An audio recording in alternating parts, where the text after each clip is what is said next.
Section 1. You will hear a woman talking to a man who works in a tourist information office. First, you have some time to look at questions 1 to 6.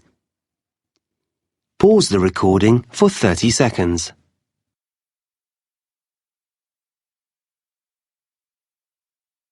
You will see that there is an example that has been done for you.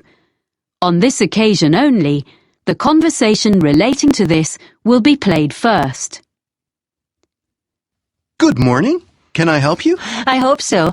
I have a friend in Spain, and her 2 daughters are coming to the city to study for a month. So I thought the Tourist Information Center was the best place to ask about hostels. Can you recommend any? Of course. I usually suggest one of the Hosteling International places. HI West End is a big hostel in a residential area, but it's only 10 minutes from downtown if you take a bus. It's really popular. The journey time is by bus, so bus has been written in the space. Now we shall begin. You should answer the questions as you listen, because you will not hear the recording a second time.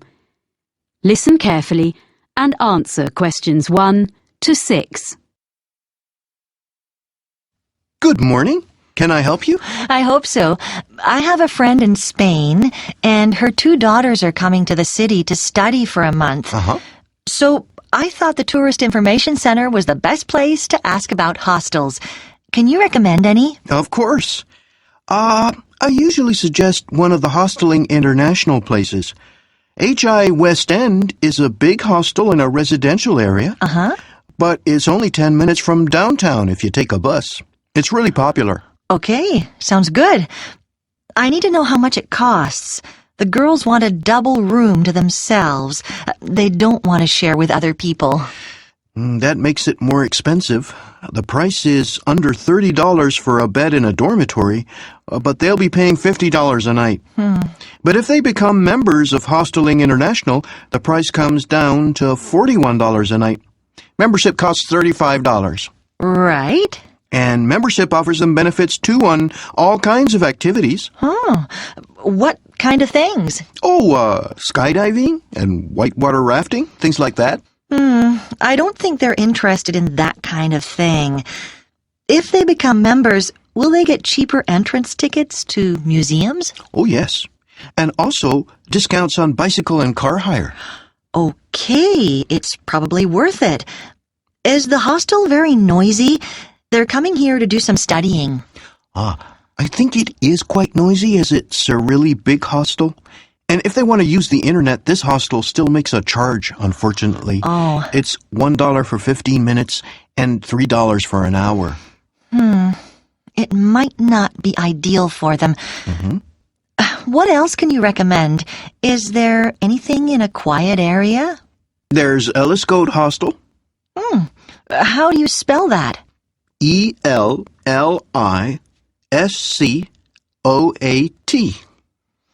I've never heard that name before. And where is that? It's on the beach looking over the bay. Here, look on the map. Oh. It's quiet, but not far from Dragon Island. There's plenty going on there in the evening. Oh, that's a nice area. And if they want to go to Dragon Island, it only takes a couple of minutes to walk down to the ferry. So how much is a room there? It's in such a nice spot that the rooms are a bit more expensive. They're $62. Does that include any meals? Unfortunately not. Oh. It is possible to buy meals in the hostel at a reasonable price, but because it isn't very busy in the winter, they only cook in summer. Before you hear the rest of the conversation, you have some time to look at questions 7 to 10. Pause the recording for 30 seconds.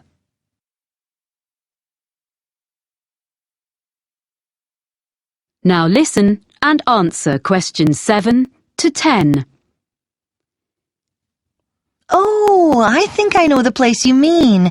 It's an old building, isn't it? Yes, it's well known as it's one of the oldest in the city. There's been a hotel there since 1887 when it was first built. It was turned into a hostel in 1985, and they've invested a lot of money restoring it inside. They'd like that. But I'm just looking on the map at where their college is. It's right in the center. It is a bit far for them from there.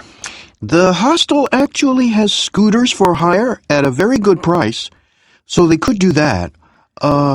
It would be quicker than cycling or walking to the center. It is a bit expensive, but it sounds like the best one so far, unless there's something a bit cheaper.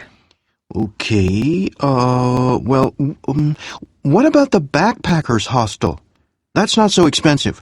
It's in a side street in the entertainment district. They wouldn't need to go far to find everything they want.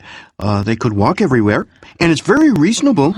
Only $45 and another $5 if they want to have breakfast. But what about other meals? There's no cafe, but on each floor in this hostel, there's a kitchen for residents to cook in. Oh. I'm not sure how well equipped they are, but it should be fine for basic meals. Well, that's really very helpful.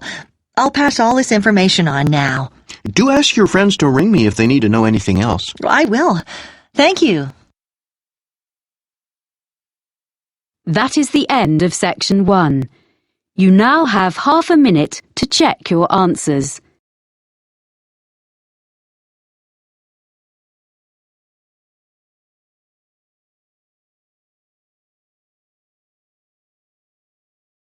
Section 2.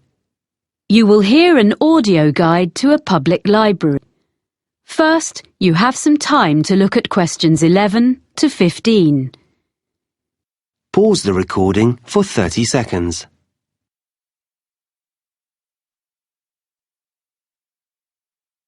Now listen carefully and answer questions 11 to 15. Welcome to the Selmore Public Library, which has just been reopened after major refurbishment. This tour will introduce you to the building and its services. At any time you can stop the tour. We enter by the cafe, and our tour begins at the issue desk. If you stand between the information desk and the issue desk and look at the opposite wall, you will see shelves of books in the left-hand corner. This is where you will find a large number of novels and short stories. They are arranged alphabetically. If you are looking for something in particular, and it's not on the shelf, you can reserve it. The next area, directly opposite the issue desk, is a section where people can study. The library provides computers for users free of charge on the next floor, beside the reference books. But this area is for people to use their own laptops. You should ask for the Internet passcode at the information desk. In the right-hand corner of this floor, there is a cafe. A selection of daily newspapers is always available there, but you can also take magazines into the cafe to read while you have a drink. You will find these on the racks to the left of the cafe, and there is a large selection. They are for reference only and cannot be borrowed, but you are welcome to photocopy any articles of interest. We ask you to return them when you have finished. You are not allowed to take fiction or any other books from the shelves into the cafe. Next to the cafe is the exit door leading to the stairs and escalator to the other floors. The largest collection of books in the library is fiction, and the next largest is non-fiction, which is in the corner of this floor opposite the cafe. These can all be borrowed, as opposed to the reference books on the next floor, most of which cannot be taken out of the library, but they can be photocopied. There are several photocopiers available for this purpose downstairs in the basement. To one side of the issue desk is a door leading onto a gallery. This was added to the library as a public space where talks are given once a week on a Saturday by visiting authors of both fiction and non-fiction. It also houses the biography section. There are notices advertising the talks in the study area. Any books that you want to borrow should be taken to the issue desk. Before we leave this floor, I will give you some information about using the library. There are also helpful notices by the information desk. Before you hear the rest of the talk, you have some time to look at questions 16 to 20. Pause the recording for 30 seconds.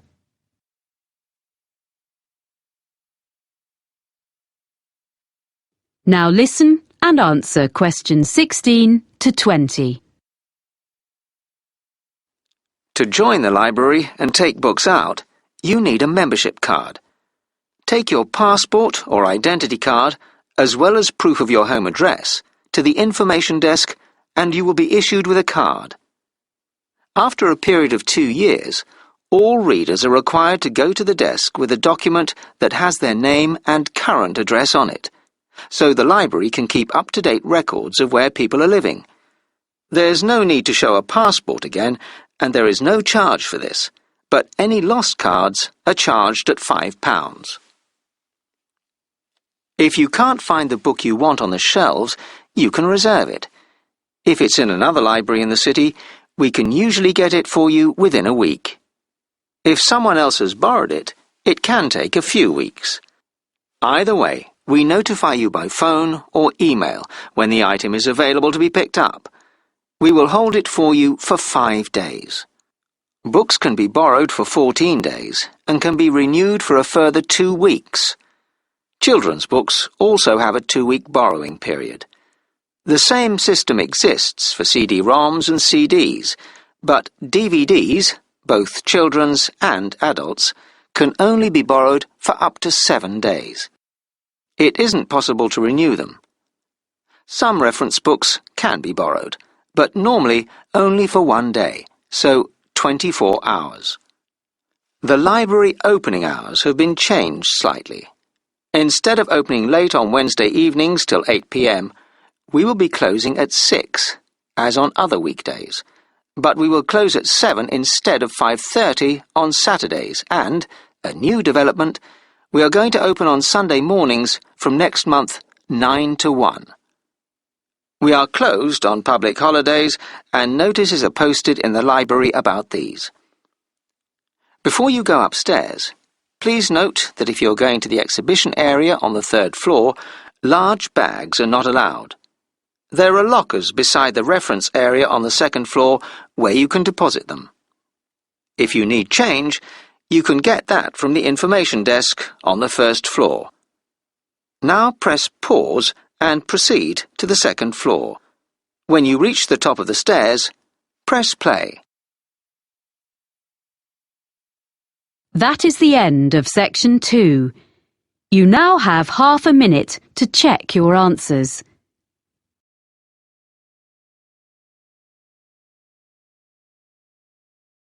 Section 3.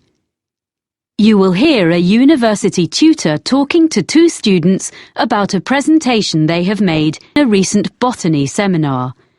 First, you have some time to look at questions 21 to 25. Pause the recording for 30 seconds.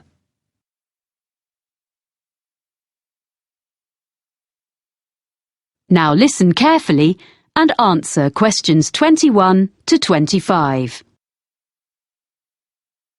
Well, Anita and Lee, that was an interesting presentation you made about John Chapman. Thanks. There are a few points I'd like to run through before you write it up. One thing, which you didn't explain, was why you decided to do a presentation on this man who spread apple varieties across the US. Well, ages ago, we were chatting about stuff we'd read as children, and I told Lee the Johnny Appleseed story. I had these American storybooks when I was small. Then when we were looking into the area of domesticated species of plants for our presentation, we realised that the introduction of the apple with the settlers in the US would be a good case study. And I remembered Chapman, so we looked up the real guy behind the legend. Right.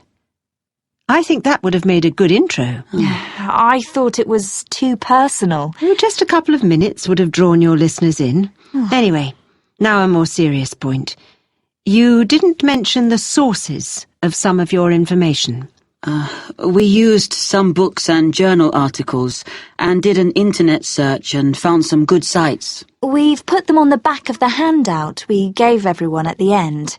Oh, let me see. Oh, here it is. Johnny Appleseed, Man and Myth, 1967. Well, the thing is, you really have to make this explicit when you talk. And anything you show, data you project from your laptop, etc., you must have the source on it. Right, okay. At least you have got it all documented. I was a bit concerned about that. Sorry. Anyway, now the content of your talk. What your listeners wanted to understand was whether there were apples in the US before the Europeans started to live there. Well, you told us the early settlers had brought young apple trees, but that few of them had thrived because the climate was harsh. But what about native species? I don't think you were very clear about species already there. According to what I've read, there were some crab apples, but that was all. Everything that people now think of as traditional American apples was species that the Europeans either introduced or bred by chance. Because they tended to sow seeds rather than use grafting. Yes, quite. But what to me was fascinating, and I saw most members of your audience start to take notes, was when you discussed how the apple genes spread via the Silk Route into Europe from the wild apple woods of Kazakhstan. Yes, well, I'd like to have said more about the development of grafting in ancient China as a way of producing predictable varieties. It was so early in history. But it's the natural development of the original wild apple into new species that people wanted more about, which says a lot for your presentation. You enthused your audience. So now we need to discuss the form your follow-up work will take. Are you going to produce a paper? Or are you thinking of putting it all up on the department website? I felt we could do both, and we could do a poster of some of the data. But Lee wasn't sure. No, I think it would be enough to use the website. We can offer a link to our email for queries. That would save time and trees.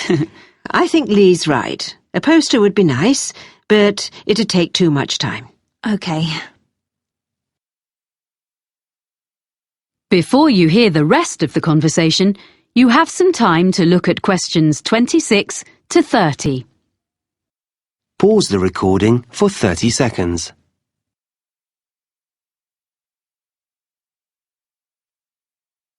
Now listen and answer questions 26 to 30. Now, I just want to give you a few pointers about the techniques of your presentation. Mostly, it was good. But there are a few things you need to bear in mind next time you do one. You both managed the hardware, I mean the projector and things, very well indeed, which is always a great help. Good. Oh, thanks. You'd obviously checked it out carefully. Yes. But unfortunately, we hadn't finished our maps when we did the practice on my computer at home. That's why there was some the wrong way up. We didn't realise the software on the laptop was a bit different from the one I have. But you sorted out the problem very quickly and didn't let it fluster you, so it wasn't a big problem. We could all read the map when we needed to. So it was okay, but we could have done better, we realise. There was a bit at the end where I felt something didn't go as you'd planned. Am I right? We had a few maps which we ended up leaving out because we needed to get on to our conclusions. Yes, it took longer to explain the technical aspects of grafting than we'd expected. So, sticking to the time limit for each part of our presentation is something we didn't manage at all. Which means we've definitely got to improve before we do another one. Yes. Apart from that, well, the handout was perfectly adequate for a seminar like this. It gave all the key information, and, of course, now I realise the sources are listed at the back.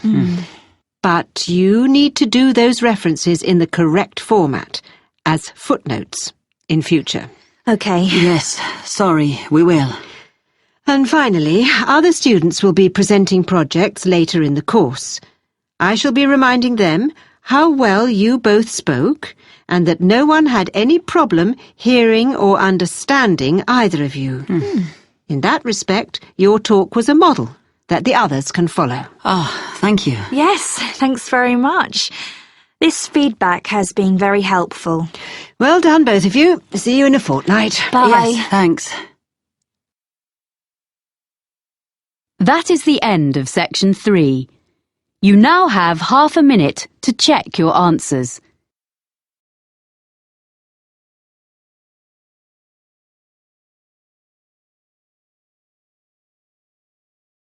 Section 4. You will hear a lecturer describing some investigations into the sense of taste. First, you have some time to look at questions 31 to 40. Pause the recording for 1 minute.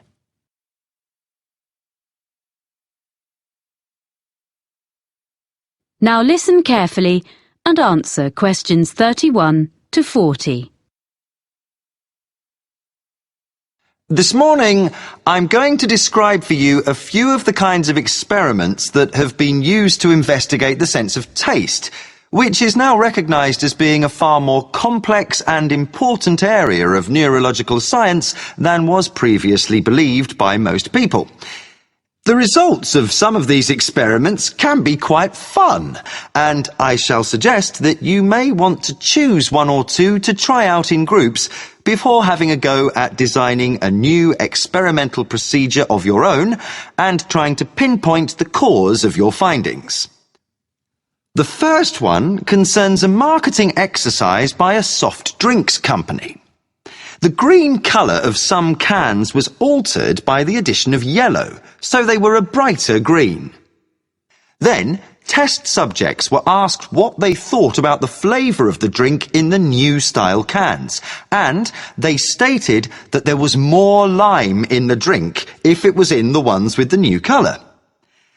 Now, this was because the brain picks up cues from the way the product is presented, as well as the product itself, which trigger taste sensations.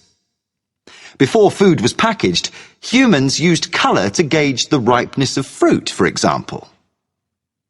Next, there's the old problem with chewing gum. Everyone knows that after a few minutes chewing, it loses its minty flavour. However, if you ask people to chew up to the point where it becomes tasteless, and then ask them to eat a little sugar and continue chewing, to most people's surprise, what happens is that the original mintiness actually returns, because it is the sweetness which is needed to make the mintiness perceptible. So, combinations of flavours can be significant, as the brain needs one of them in order to recognise the other.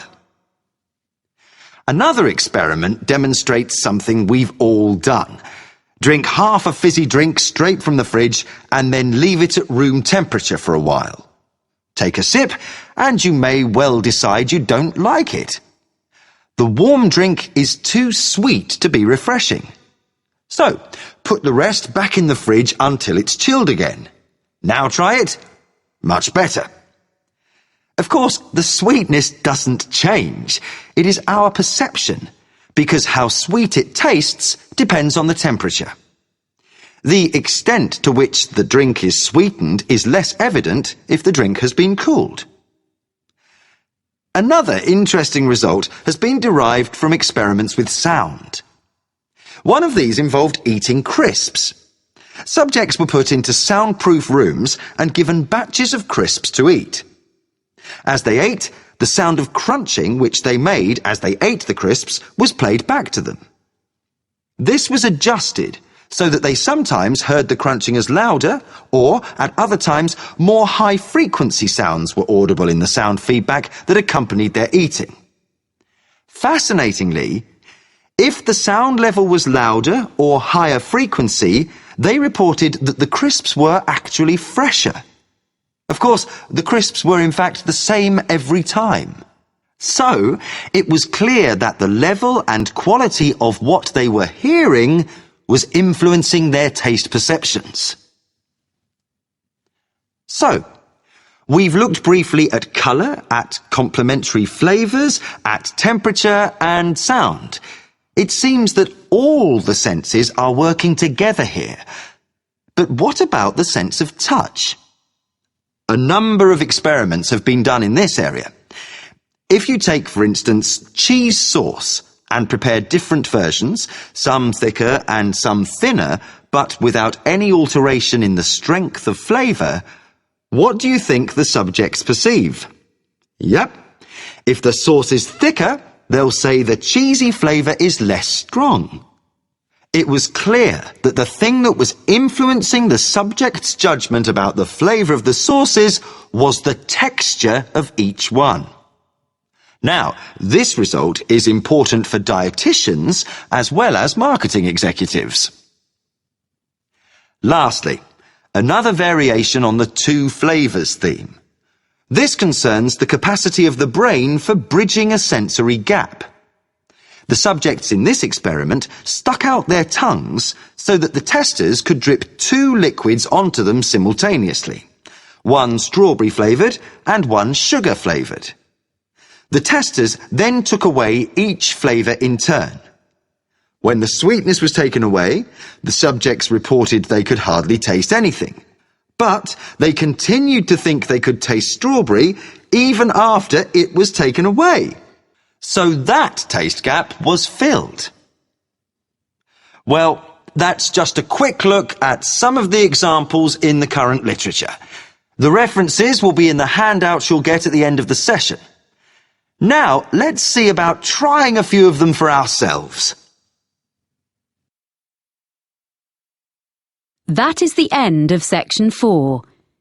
You now have half a minute to check your answers.